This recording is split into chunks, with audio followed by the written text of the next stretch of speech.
This might be called a long-time handshake.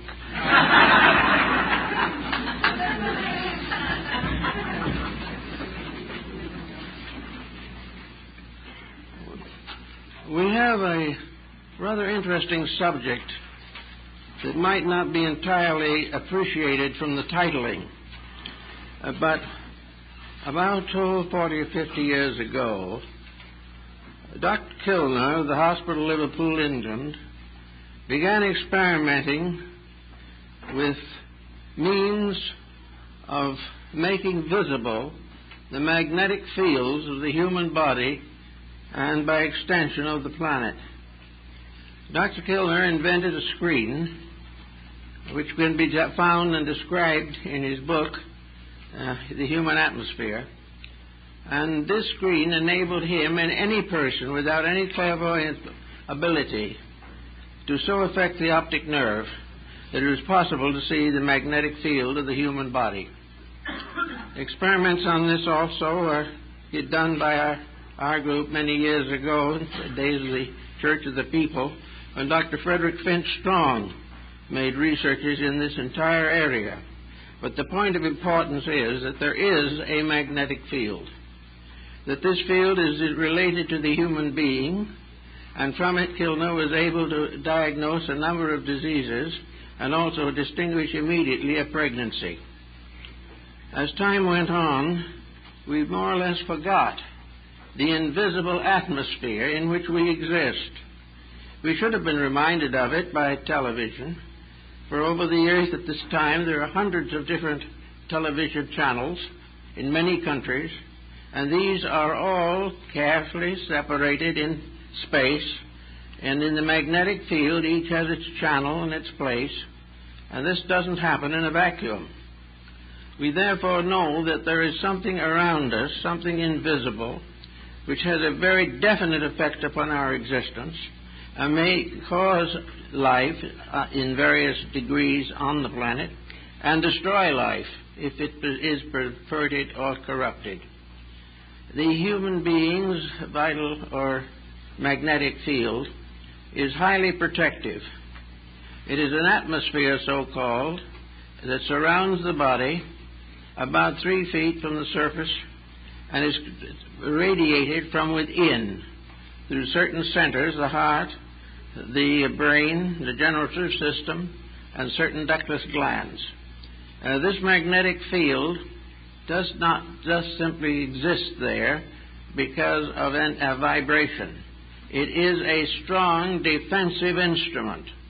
It was given to the individual to protect himself against outside contaminations.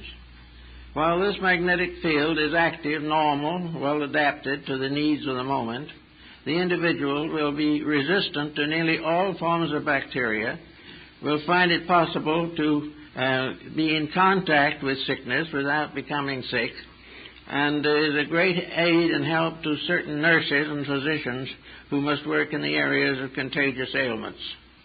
This atmosphere is also not only physical, but it carries within itself a series of superphysical factors. For one thing, this atmosphere is susceptible of improvement or decline. Under proper training and thinking, constructive attitudes and so forth, this magnetic field becomes highly protective. If, however, it is corrupted by the individual himself, if he permits his negative attitudes to take over, if he misuses the powers and faculties with which he has been endowed, the field begins to deteriorate.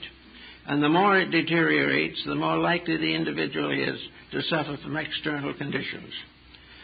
This deterioration is not only physical but magnetic, also physical, etheric, and emotional, and may extend as far as the mental life of the person. The Earth is similarly equipped. It has a strong magnetic field of its own, which at the present time is in a miserable state of disorder.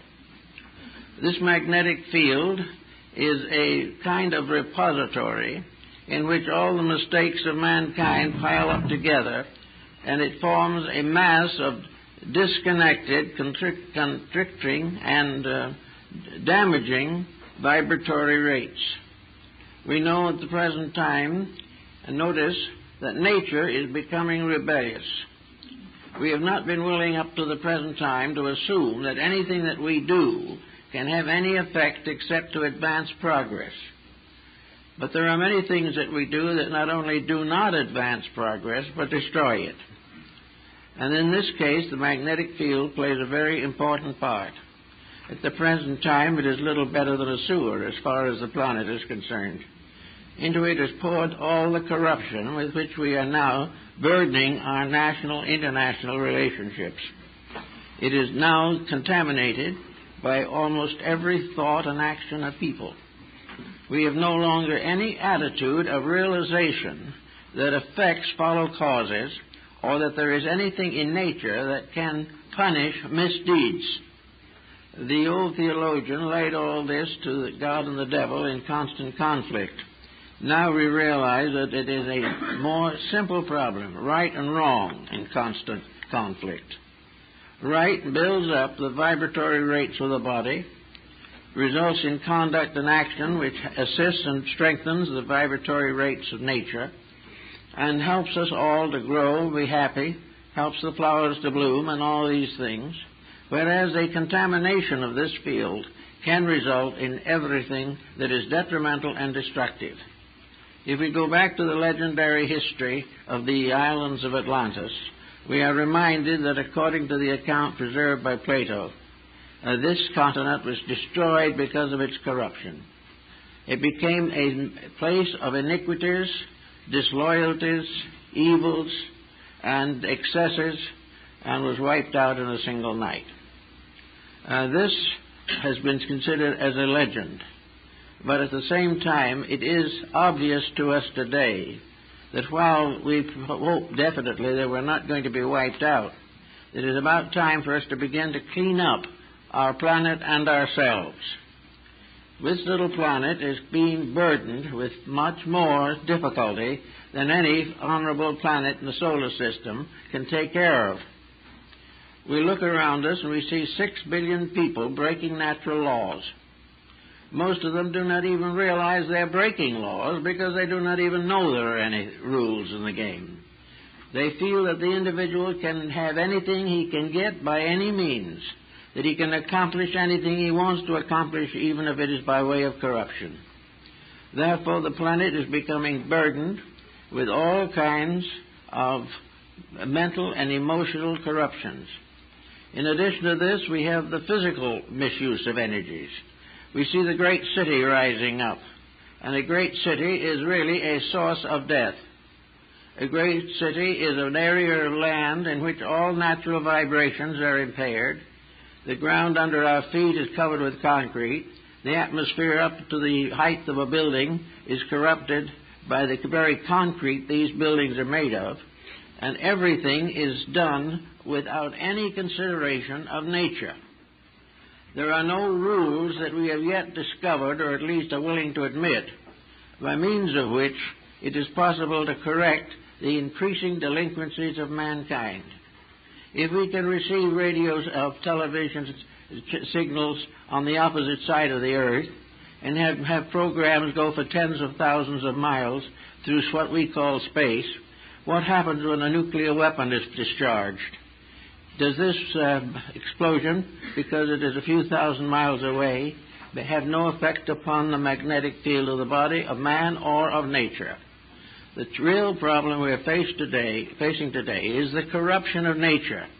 This corruption is the result of a continual program of self-centeredness, a constant advance of competition in all forms, and complete disregard for common sense. All these things add up to trouble, and we are now having this trouble, and we just can't understand why we have it. The materialist tries to assume that it is a natural accident, that it is inevitable. The theologian insists that it is the vengeance of God upon the unrighteous and the unworthy. But between these two is a very simple fact, that is due to the pollution and corruption of the magnetic field of the planet, and by comparison, our own magnetic field. The human magnetic field surrounds the body with a kind of glow or haze extending about 3 feet in all directions beyond the body. It is first described by several ancient Platonists and Gnostics in their writings. The study of the mysterious human beings who live in bubbles. The magnetic field is a kind of auric bubble. It contains the individual, supports him, protects him, and provides his inner life with clothing necessary to its survival. It is the clothing of righteousness, the one-piece garment without a seam, and it is a very important thing for all of us. Now, when we come to our own relationship with the other 6 billion that make up life here on the planet, we have the power to largely control most of the problems that arise in our personal environment if we will make proper use of the defensive mechanisms which nature itself has applied or given us to work with. Now, out of all of this comes the realization that attitudes are the things that affect the magnetic field. And researches that have been carried on show that all emotional distempers, all outbursts of anger, all ulterior motives, everything that is destructive is transformed into a rate of vibration and goes to work on the magnetic field. In other words, the field should be composed of certain magnetic colors, very clear, very bright, and very beautiful. But when a temper fit starts in, those colors change. Little by little, every attitude that we have forms a color pattern in the magnetic field. It also goes further than this into the auric bodies of the higher parts of ourselves, the emotional and mental. These corruptions show that the vibration is sick. Now, at the time of temper fit, the individual probably doesn't think he's sick. He just hasn't got good control of himself. He's disturbed, he's annoyed, and he feels that someone deserves a calling out. Actually, however, everything that destroys the harmony of the magnetic field is bad for the person. It is not something that he can recover from completely just by getting over that spell of dispositional excess. It is something that will return every time he has certain negative attitudes. And those people have a chronic habit pattern by which they can be expected to have certain reactions periodically. These reactions destroy the individual's defenses. They make it difficult for the body to function because the magnetic field and the energies within the body which supply this magnetism are corrupted or disrupted in their proper functions. Almost any kind of excess can do this. One of the most terrible forms of this excess, of course, is narcotics addiction, by means of which we are able to see the complete disintegration of the invisible person just as surely as the visible one. And it is the disintegration of the invisible person that finally ends in the decline and decay of the physical body. All of the actions of the individual are subject to laws of cause and effect. And there is nothing that we do that doesn't cause something. And if anything that causes something will have its effect. And the effect will be equal in every way, in quality and in direction, to the cause which gave it being. Therefore, the individual with a little temper fit can cause a cyclone within himself that may take weeks of careful thought to remedy or restore. Now, this means that there has to be some kind of a basic attitude that is useful. Now, I think we try to realize that the normal attitude of the human being is pleasant. The human being is intended to be a genteel creature, to have a good disposition, to be cooperative and neighborly, to hope for the best, to build for the future, and to in every way possible correct the evils that may lurk within his own disposition. In other words, the individual has to maintain a certain normal placidity or he begins to get sick. Now, this sickness, because it is invisible to the physical eye and not necessarily immediately noticeable in the condition of the health, will go uncorrected and ignored. In fact, in many instances, will be used on purpose to advance a design or pattern that we wish to fulfill.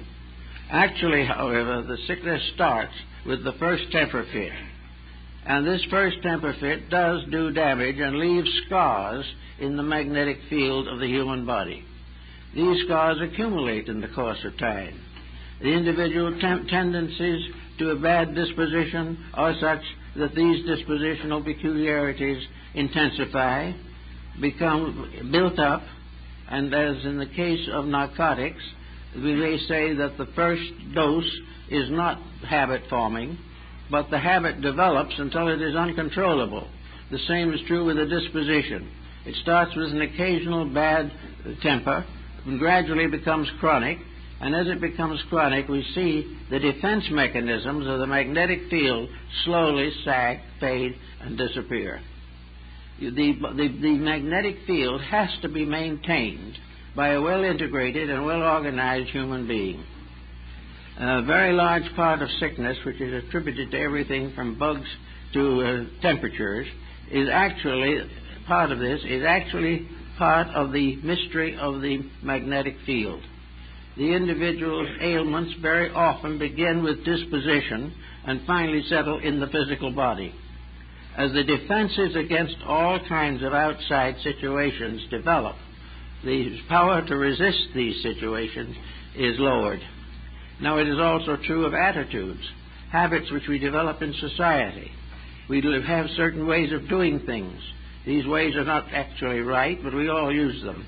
And as a result of that, we are gradually creating a disintegration of the magnetic vibration upon which we live, upon which we depend for life. All of this is very important to us today, where we have a world in which the human attitudes are really boiling over, where actually the effects of man's inhumanity to man is being expressed through physical phenomena. All kinds of disasters are now common, and in between the disasters we have wars. And the wars cause the disasters, and the disasters cause the war, and it is a vicious circle. But a war is nothing but a vibratory pattern out of control. It is some misuse that takes over. It is an abuse that becomes the norm. And out of this norm, of which is an abuse, comes a habit, and we say such evils are inevitable. They are not inevitable. They are only inevitable if we remain the same. If we continue to cause them, they will continue. When we cease causing them, they will cease. Now, how are we going to start in solving these for ourselves? Assuming for the moment that we're not going to be able, as individuals, to change the course of world history. We also have the problem that if enough people do unite in a constructive purpose, this forms a powerful field of magnetic availability. The magnetic field is improved by collective cooperation. And collective cooperation also begins with the individual. He must be part of a small but growing group of individuals who realize the seriousness of the present situation and realize that the greatest dangers we face are not on the battlefield, but in the depositories of energy, life, and consciousness which belong both to the planet and to ourselves. The invisible corruption is more dangerous and more fatal than the visible. And the invisible is caused by the visible and reacts upon it and increases it until we are really in a serious situation. So let's see what we can do about this. We'll get to the subject particularly of the morning talk, and that is, how can we become pleasant, harmonious, and reasonably happy people? Now, as we say reasonably happy, because no one is going to be perfectly happy in this world. But we are going to do certain things because they are necessary. If we could watch through one of Mr. Kilner's screens and some other devices of a similar nature, we would see a placid person sitting surrounded by his magnetic field, his etheric double, his emotional body, and his mental body. And it would be he would be seated in a rainbow of full and clear vibratory rates, which the optical system will interpret as color. These can also be interpreted as sounds. but more likely as colors. As you watch him, he gets mad at someone. The physical changes are slight. The corners of his mouth may go down a little, he clenches his teeth or something of this nature, or let forth one of those great oaths by which the individual expresses displeasure. But in the magnetic field, color changes immediately. As he says something that is unpleasant, he destroys a layer of self-defense. If he does it once, the scar tissue may heal up and very little happen. But if it becomes habitual, this becomes a distinct defect, a lasting and corrupting scar in our armament against inharmony and corruption. If the magnetic field is sufficiently disturbed, it affects our memory, it affects our will, our morals, our ethics, and our general practices. Little by little, we become accustomed to the fatigues of civilization.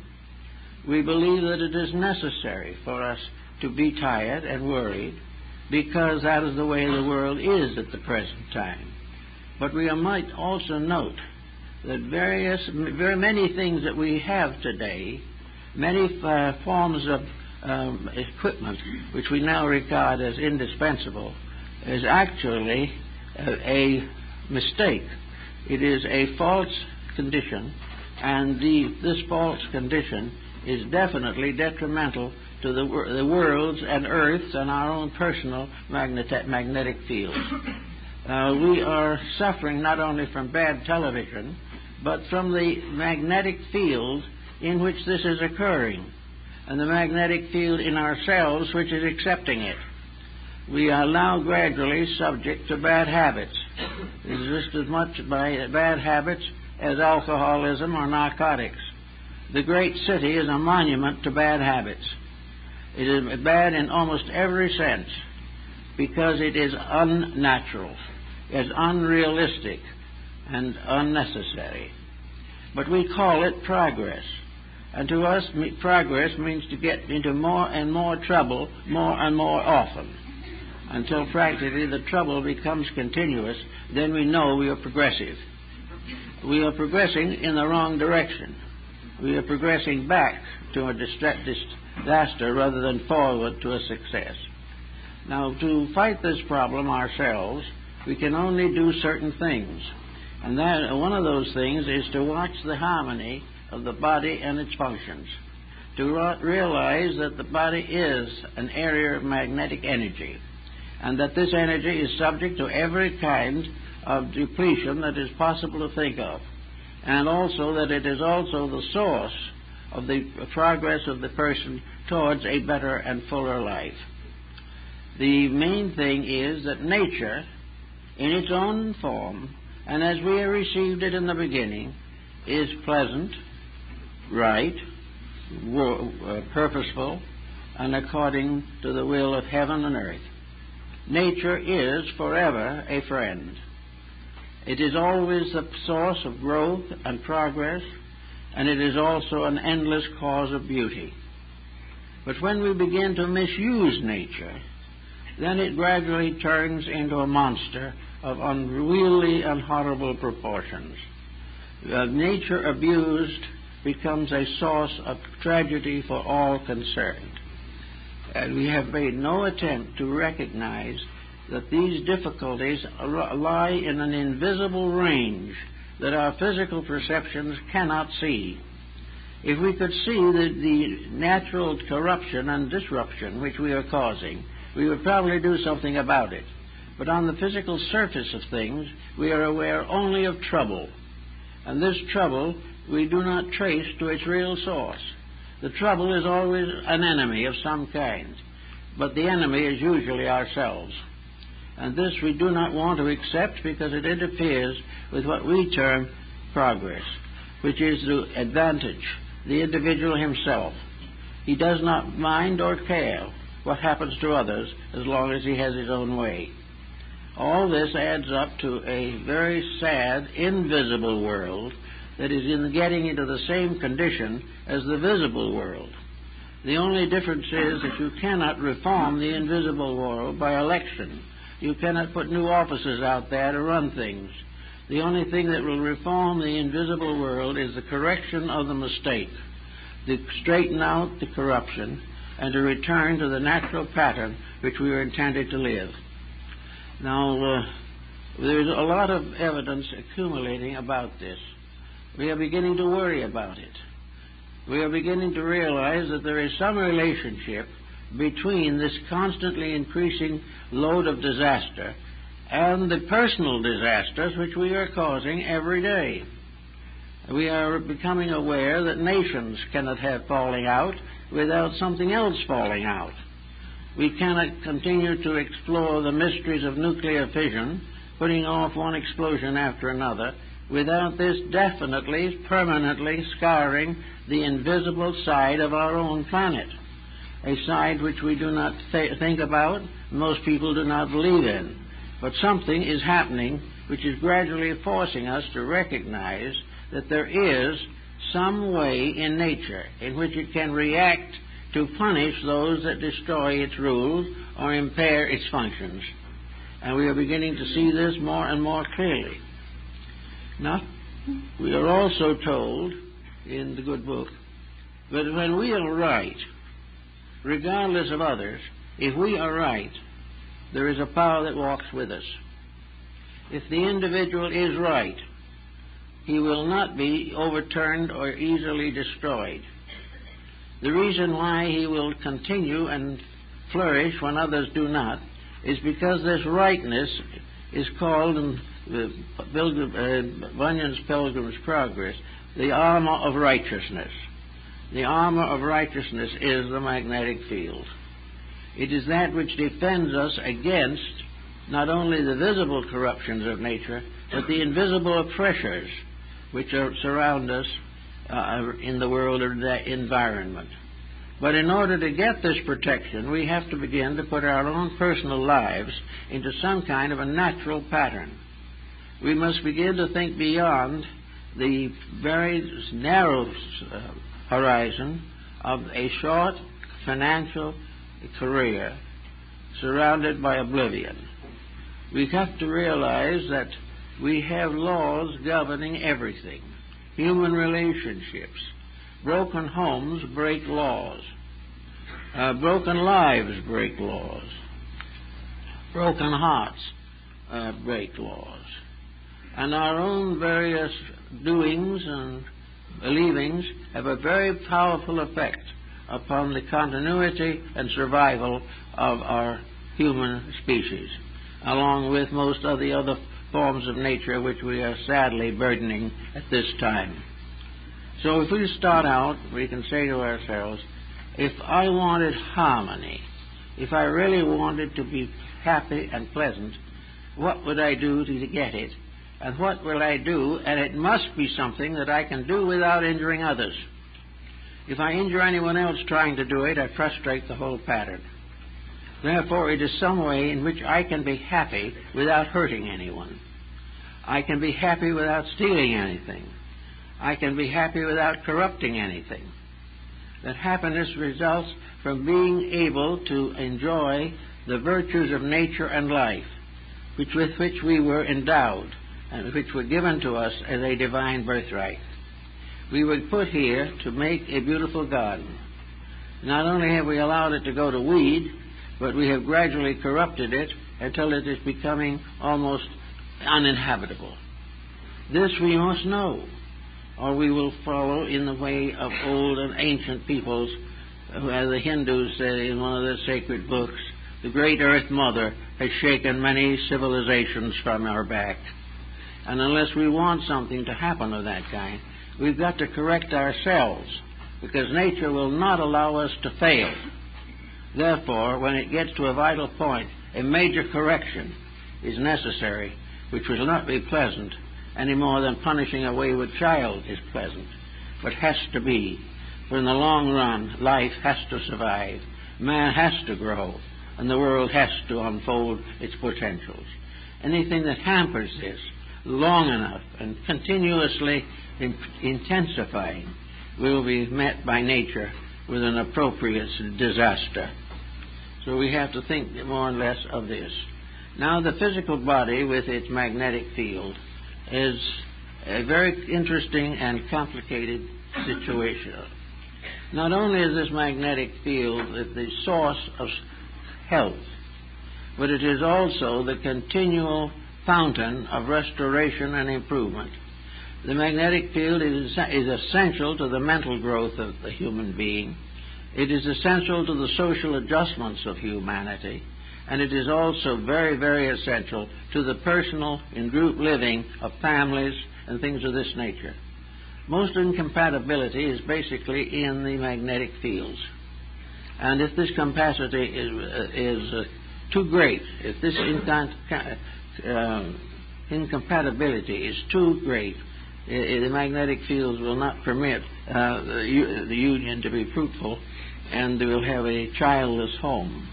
Because with two magnetic fields in conflict, there cannot be a fertilization of the ovum. So that we have all kinds of factors to consider. But let's think for a moment how we could, each of us in our own way and with our own abilities, make things a little better.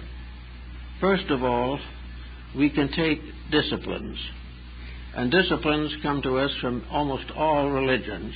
And that is one of the reasons why religions have been in trouble so long. The disciplines are against our pleasures. The discipline in which we are told to do right is just too severe for us. We want to do what we feel like doing, and we will. And we rejoice in the fact that we've gotten away with it.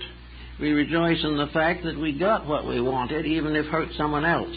But we got it, and therefore this is a success, and the rest is forgotten. But the part that is forgotten is the major part of the problem, because anything that is a success that is not lawful is a failure. Somewhere along the line, it is going to add up to disaster. The individual is not ruled by 10 commandments delivered from heaven. It is ruled by 10 commandments built into the very structure of the world in which we live. The laws of existence are all according to the laws of life. Everything that happens is either legal or illegal. There is no compromise. And wherever we are legal, we grow. Wherever we are illegal, something bad happens. So it becomes a very definite part of our need, of our life, of our purpose, and our survival, that we begin to discipline our own lives. Now, one of the disciplines that we can prove to be helpful is the state of happiness. Happiness, to us, is to get what we want. Well, in nature it is to do what we should. The individual who wants to truly be happy must keep the rules of living.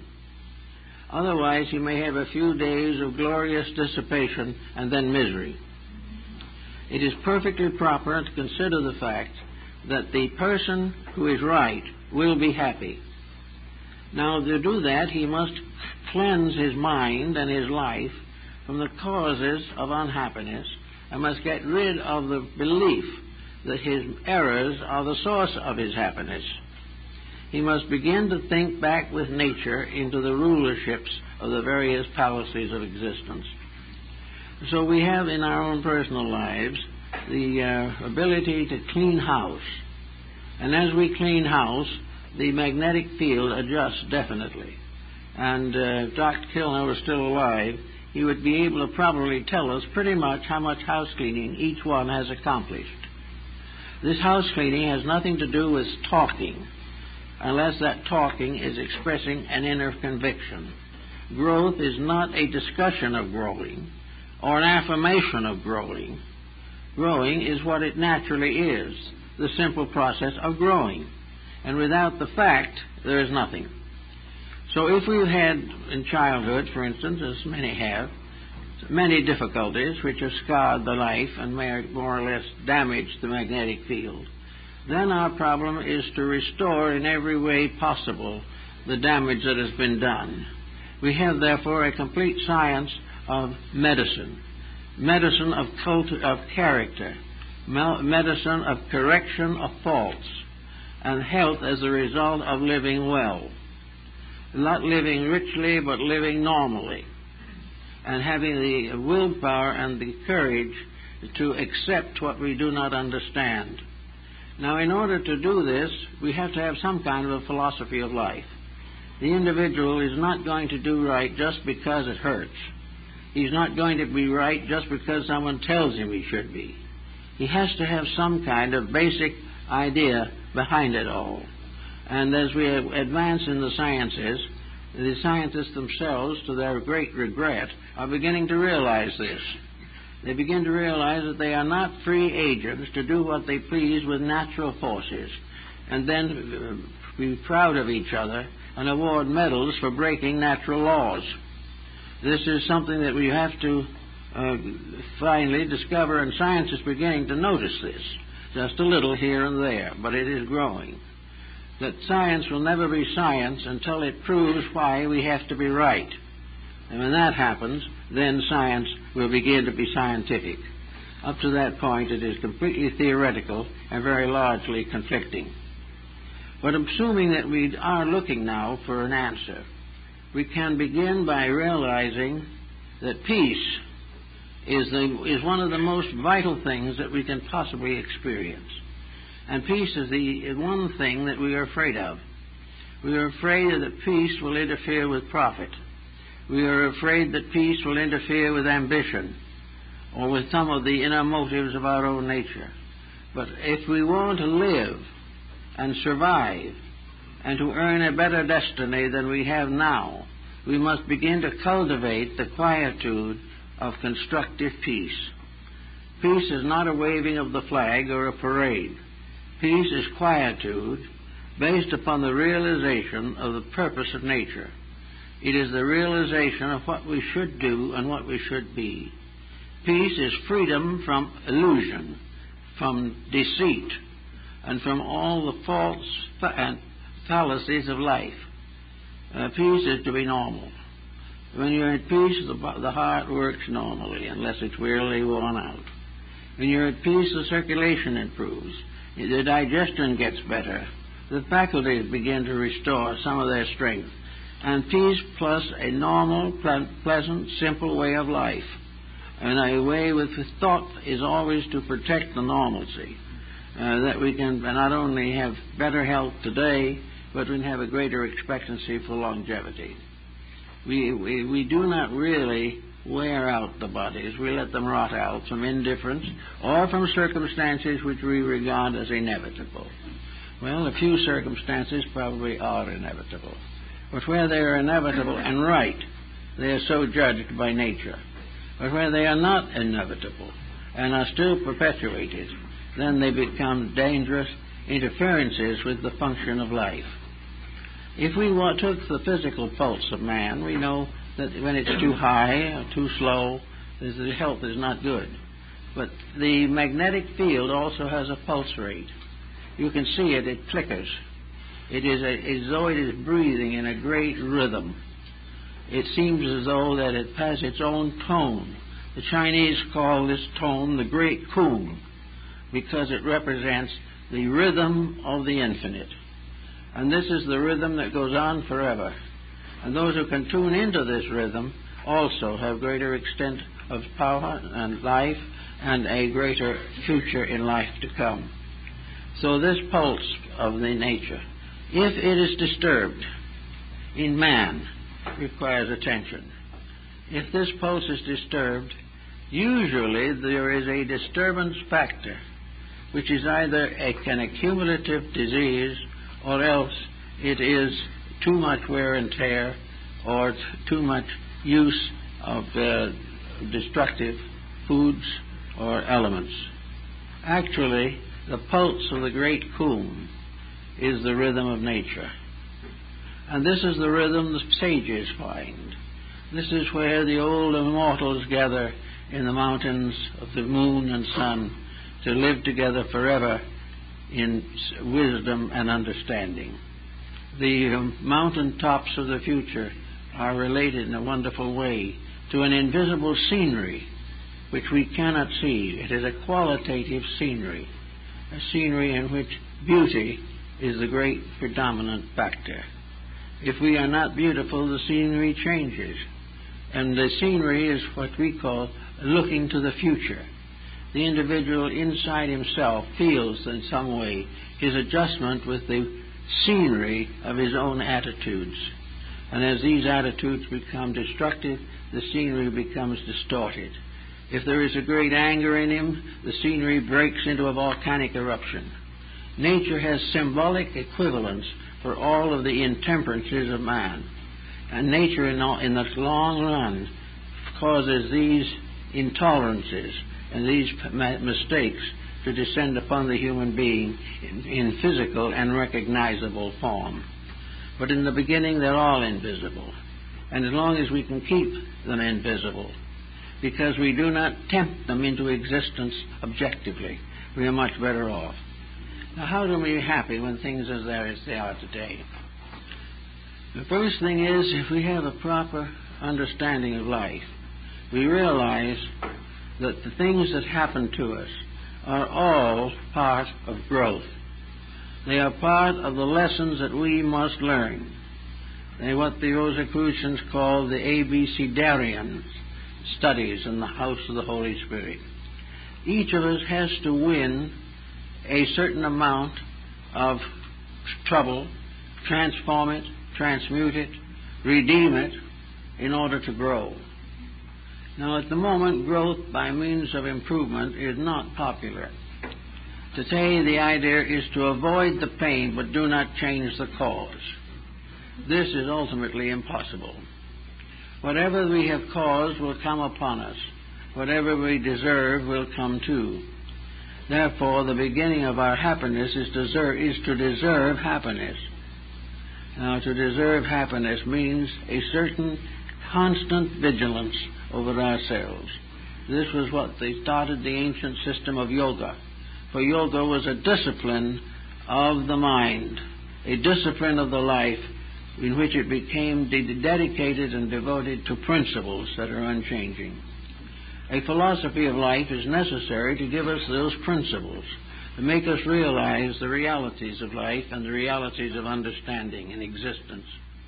If we really believe in a God, if we really believe that the divine plan exists, if we really believe that this deity is benevolent and has as its primary intent the perfection of all that lives, then it is a time for each of us to go into partnership with this procedure and join in the process of self-improvement. We like to think perhaps that our sins await forgiveness, and that this forgiveness will wipe them away regardless of what we do, as long as we belong to the right denomination. But this is not actually true, and we all know it from experience. The narcotics addict comes to the same end whether he is an atheist or a theist, if he continues the habit. So the problem is to get at these things from a basic standpoint and improve ourselves. So we can start with being happy. Now, we have moments of happiness. Very few people are unhappy all the time. Sometimes happiness consists of not having anything to worry about, but no particular positive achievement. We just get along without too much concern. This may be considered satisfactory, but it is one of those things that will not last.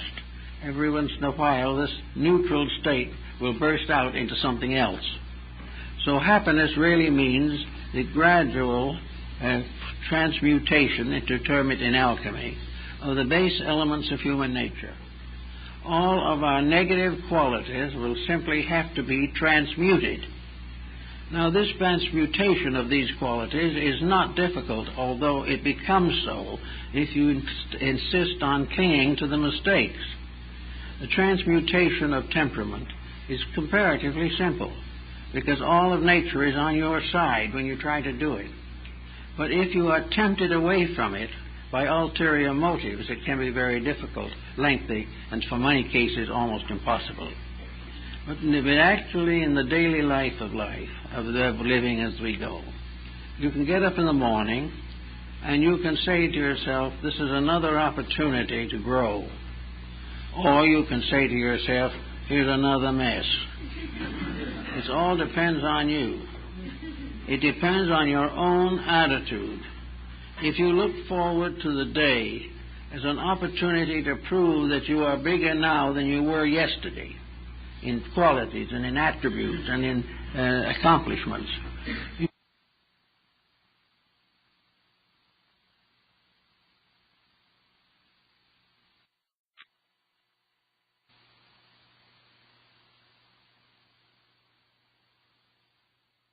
it becomes chronic. If, however, you wake up in the morning and you say this is a good day and begin to live that way, you will find that many of the evil, negative factors will gradually disappear and you won't have to worry about them. They're gone. And you can meet each one of the experiences of life for what it is, a lesson. Now, in school, you're supposed to have a certain passing grade or you don't graduate. And in the problem of the school of life, you either have to have a passing grade or you don't graduate. And if you don't graduate, you'll have to come back sometime and take the lesson again. So you might as well win in the first place, because it is also going to be easier. Also, you will look over your worries and find out how valuable they are. Are you worrying about things that are no business of yours? Are you worrying about things in which the values are not worth the worry? Or are you worrying about the damage to some symbol of your own individuality? Are you afraid of loss, afraid of losing money, friends, family? Is fear the motivating principle behind all these actions that you're committing? If so, this is all wrong, and you will get into more trouble as you go along. Start the day with a realization that every opportunity of that day is going to be to help you to be better. That when that phone call comes, answer it without fear or objection. If there is difficulty in the office, face it. If there's disaster threatening in the home life, do everything possible to make sure that there is no part of that difficulty due to any attitude or reaction of yourself. Everywhere, work for normalcy. Work to achieve a state that you wake up with a smile and you go to bed with a smile. And that during the day you have not closed your mind and merely laughed by not thinking, but you have opened your mind to the values of the things you have feared and worried about. A problem exists to be solved, not to be worried about. And if worry is all we can give it, all we do is to destroy our own health. Also, all these mental and emotional attitudes do react upon the physical body. They react in lowering the function of the body. Now, as the physical body and its glandular structure are the sources of the magnetic field, the more the body is abused, the weaker the field becomes, until it is no longer able to protect us, and we can have great trouble from some slight cause. Always there's this great problem, that wherever individually or collectively we disobey the law, something is going to happen. And the only answer is to get back on the track and stay there until the problem is solved.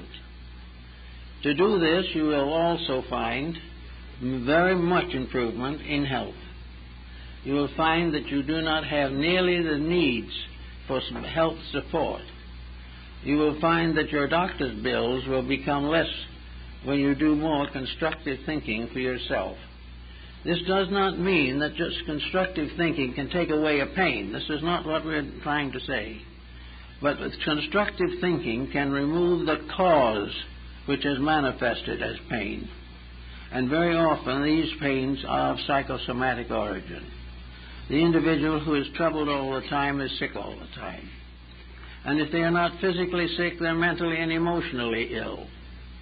The only way to be happy, healthy, and contemporary is to face each problem head-on, solve it to the very best of your ability, and be able to solve it upon the background of a philosophy of life that is adequate. Now we can say to people, how do we know there is a philosophy of life? A lot of people deny it.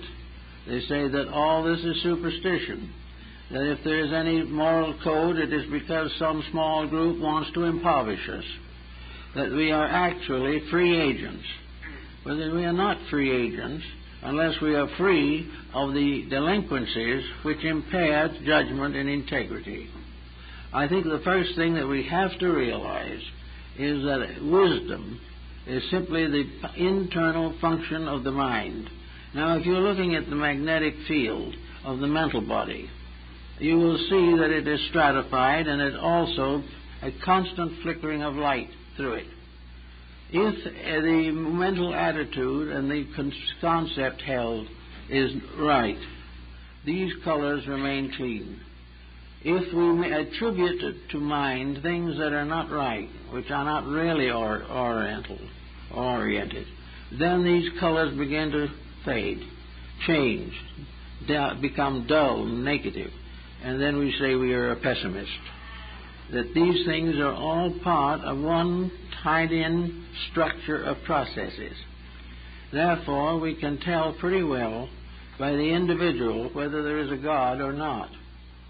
The individual who is living well, doing the job well, has a happier personal existence, is being rewarded, if not directly by God, then directly by the laws which deity has established. There is no doubt that we live in a universe of laws that cannot be broken without suffering to ourselves. This is true of nations. Every nation has a national entity. It might be called a collective person. Every nation, every person from another country has a part of that country built into his psychological integration.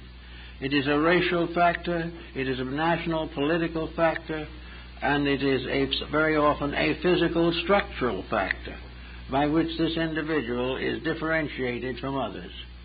Over each of these complete groups, there is a racial, cultural entity. There is a compound vibratory pattern, a vibration, and a magnetic field of that particular race. These races, therefore, become entities in themselves, made up of millions or thousands of individuals. These races have also their destinies. And these destinies are very often afflicted. Sometimes these destinies, as a result of long neglect, are bad. But now we find that most of these destinies are being broken up, and these groups are mingling with others and gradually achieving a more normal relationship with total humanity. This is true of religion. Each religion is an entity. It has its own vibratory rate. It has its own function. It has its own followers and adherents, and it has its own right of survival. Each individual with his religion affects his magnetic field. Every religion affects the color of the auras of the emotional and mental bodies also. Our religion, therefore, becomes part of a kind of medication, an invisible medicine which keeps the invisible part of ourselves in reasonable health. It is a kind of invisible tonic, something that is necessary. If, therefore, we break our own religious beliefs or damage them, then no other religious belief can really help us until we have mended our own. We cannot walk out any more than we can walk out of the race or nation to which we belong. All these things are part of a vast vibratory structure which you can go on and align with practically every attitude, belief, and conviction of human beings. It is this that, therefore, that is the basis of growth and the basis of the necessary corrections that we face today. We are coming very close to a major division in time. I think we are reaching a point where the pressures of our own mistakes are becoming intolerable. It's just exactly like the individual who becomes an alcoholic. He reaches finally the state in which he becomes obsessed with peculiar beliefs and entities, and delirium tremens sets in. And when that sets in, the individual lives in a world of delusions. Well, in a sense, this type of delirium has already set in with humanity. We are living in a world of illusions. We are living in a world which we believe we can control, but we have never made any effort to actually control. The only thing we have tried to do is adapt this world and this conglomerate we belong to our personal desires. We want it to serve us, preferably at the expense of others. Sometimes we do not say preferably at the expense of others, but the things we want would be impossible unless we damage someone else. And all this is taken into consideration by nature. Animals have their group entities, and these group entities teach them the morality of existence. Animals follow their own laws and follow them exactly. And if they differ from them in even a little way, the animal's life is threatened. An animal cannot be anything except harmonious with the pattern of itself, or it will perish. And the animal teaches, the mother teaches the young by example. A great wisdom is transmitted without a word. The wisdom is example, how to do it and survive. These creatures, all as the Buddhists have pointed out, have their spiritual leaders, sages and saints invisible to us, who have taken on the burden of taking care of the little brothers, taking care of the little ones that are not yet wise enough to take care of themselves, whose bodies and nervous structures are not sufficiently attenuated or sufficiently coordinated to permit the entrance of an individual entity. These things have to come with time. But everything works for harmony. Everything must harmonize with everything else. We will never really have a religion until all religions harmonize. It isn't necessary that we all believe alike, but it's necessary that what we do believe is right and for the good of all. Then we can go on with other things of the same thing. Music is another entity. Art is an entity. These things are magnetic patterns by means of which beauty and harmony are perpetuated. Pythagoras pointed out, and others after him, that every musical note has its adjustment with the universal pattern. Everything is one great plan, one great harmonious, happy unity. Except man will not permit it to do this. He insists on endangering it. He insists on damaging a beautiful necessity in order to achieve some cheap success of his own. So as we're coming time now towards the end of this century, the time has come for a more or less careful estimation of what's going to happen. That we are not going to be wiped out, but we are going to be forced to reconsider action which is obviously wrong. The more rapidly we accept this and the more quickly we correct our mistakes, the easier these transitions are going to be. We will not have to suffer some horrible disaster if each of us as an individual that really tries to improve the allotment which was given to us in the beginning. Each of us has a certain magnetic keynote, a certain value, and if we live up to that value, we are safe. If we disrupt that value and fall below its level, we are in danger. And in danger we remain until we correct ourselves. Now, you know you're correcting yourself when you begin to feel good about things. When you say to yourself, all these things are working together for good. If you can begin to see the lesson in each problem, and by seeing the lesson dissipate the problem. By watching for opportunities to learn more about the life in which we exist, to gain greater sharing in life, realizing the value of unselfishness as against selfishness, the value of peace as against conflict. All these things we learn. Children can learn them. It is time for education to teach us that the purpose of life is to grow and improve, that the great work of life is not to be measured in a career here, but in an unfoldment of the basic character of the individual. Someday we may have a motor or a computer or something which can estimate the actual moral growth of human beings. They will find some way to measure whether the person is getting better or not. We have all kinds of medical devices now to diagnose ailments and in many cases to correct them. But we need a still greater instrument by which we can diagnose motives, by means of which we can look inside of the individual or individual's activities and find why he does what he does. And if in so doing we find that the answer to that what is selfishness, self-interest, and more or less competitive thinking, then that machine will tell us we're in danger. If, however, in checking it, we find that the person is kind, generous, gentle, non-offensive, very, very low and slow to develop any antagonisms, and if any exist, to correct them immediately. Very quick to forgive, and very quick, if not to forget, at least to transmute the thought from a problem to a form of growth. We are here to transform every action of life into some expression of becoming better. We are here to grow from whatever beginnings we had.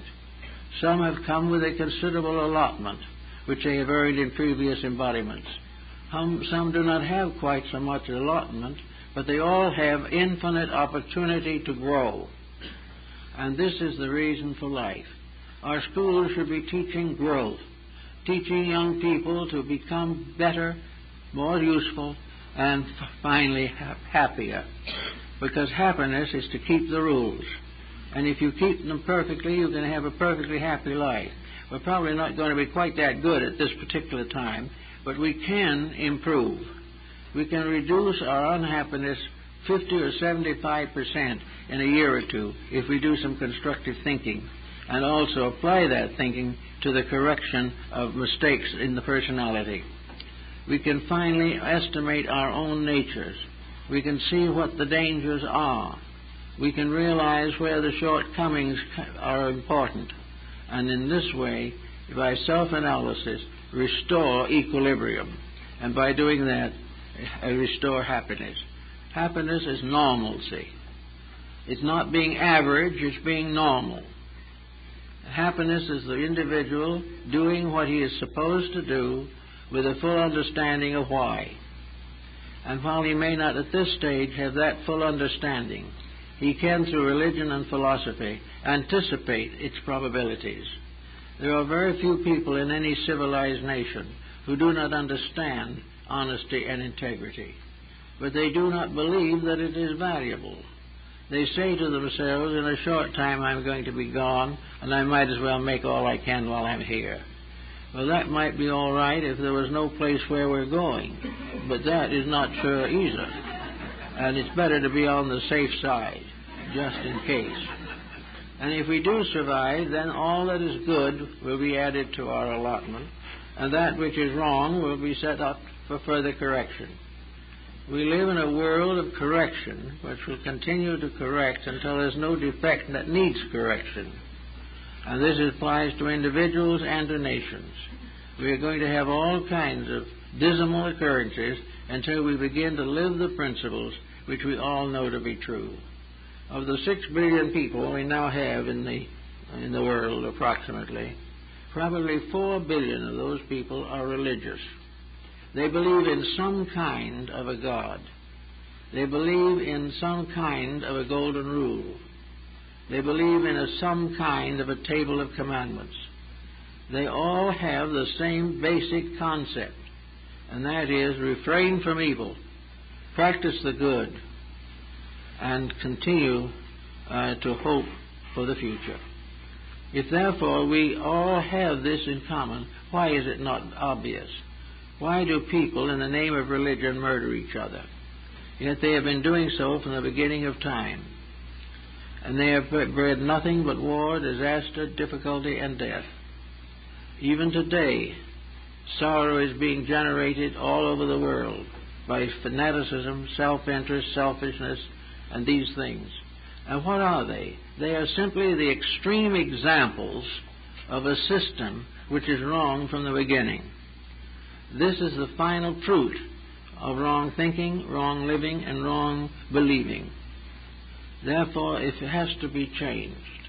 We have no right to continue to believe that we can break the rules of friendship, kindness, and society with impunity simply because we hate somebody or we're trying to take his country away from him.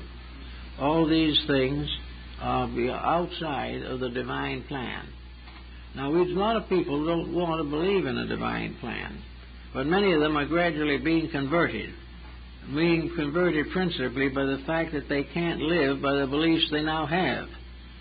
They cannot survive. They become hopelessly bogged down. And there are a great many people today who commit suicide simply because they can't live with their own concept of life. And it's not necessary for them to get out of here. It's only necessary for them to change their own concept, to get nearer to the facts of things, to have a life that is real, to have a life that is founded in truth instead of in selfishness and personal aggrandizement. So we know that we are working with a chemistry, not only a visible chemistry but an invisible chemistry, that we're working in a universe every part of which is alive. And everything that lives is ruled by the laws of life, by the rules of living, and by the tremendous archetypal plan which we can hardly conceive of, that governs and regulates the conduct of every living thing. Also that even the most so-called inanimate objects have their magnetisms, have their possibilities of communication, and things that we don't believe at all have also proven to be very valuable medicinally. Something that we can't understand as a living thing can become a remedy for an ailment in a living thing. And that is because the thing itself is living, only we didn't know it. So everywhere there's a great alchemy, great chemistry going on. And every once in a while we have to have proof of this. So we have proved it down through the ages, usually by sorrow.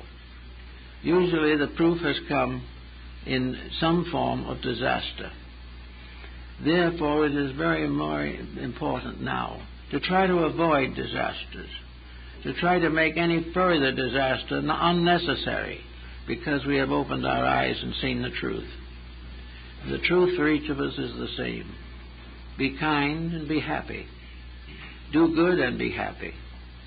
Be unselfish and be happy. And in all things, love each other and be happy. And carry no ill will, and carry no flattery and no lies about each other. Always doing what is right and being happy because we've done it that way. For the moment we do something we regret or will regret, we are disturbing the harmony of nature. And this harmony is so exact that we have a funny little statement that nobody's ever made much out of, and that is that God is aware of every sparrow's fall. And this is probably quite literally true, because every little incident that occurs feeds this great reservoir of energy and is a permanent part of an archetype that is developing. And everything that is unfinished business will have to be finished. And there is no person, no matter how humble or how apparently neglected they are, whose problems, projects, and solutions do not exist. They are all part of a plan.